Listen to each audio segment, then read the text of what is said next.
Children, we are on the concluding part of this chapter. Main part, the last one is role of the hormones in parturition and lactation. Student, you know what is parturition?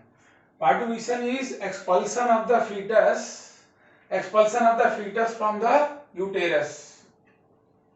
That is called childbirth. And lactation means, student, synthesis and ejection of the milk. Synthesis and ejection of the milk. Student, both of these processes, parturition as well as lactation, is controlled by hormones. So let us see what happens during lactation. As I told you, student, lactation means synthesis and ejection of milk. So student, what happens during the first stage is during the suckling of milk,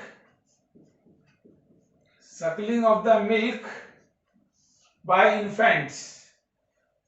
When the infant starts suckling the milk from the mammary gland, this message goes to hypothalamus and it is received by the nipple receptor cells. These are received by the nipple receptor cells.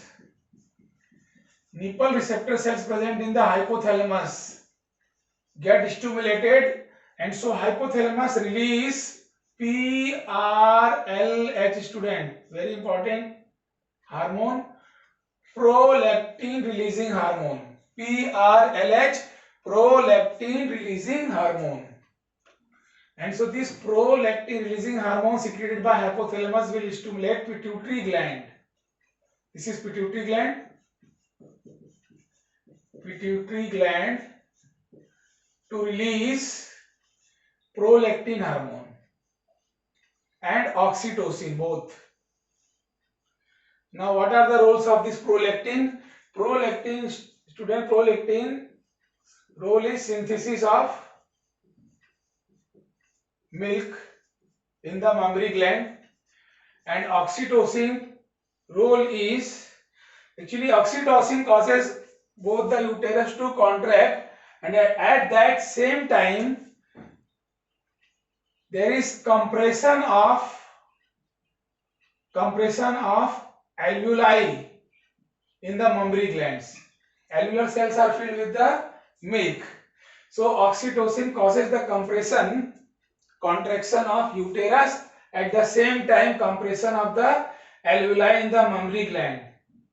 So these two processes, prolactin's effect and oxytocin's effect on the mammary gland, prolactin's effect synthesis of the milk and compression of the alveoli, ejection of the milk, that is called lactation. Okay student, now here what happens during parturition, just before this lactation parturition occurs, you can say simultaneously it starts occurring.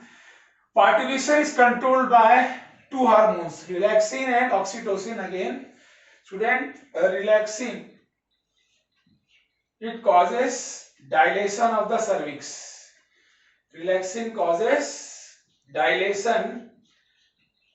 Relaxin means relax, so it causes dilation or relaxation of cervix, that is birth canal.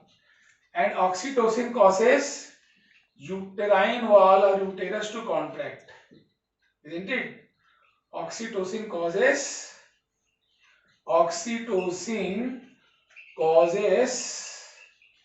uterine wall or uterus to contract. So these two processes facilitate the parturition. On one side there is contraction of the uterus by oxytocin, and another side the dilation of the cervix by relaxin.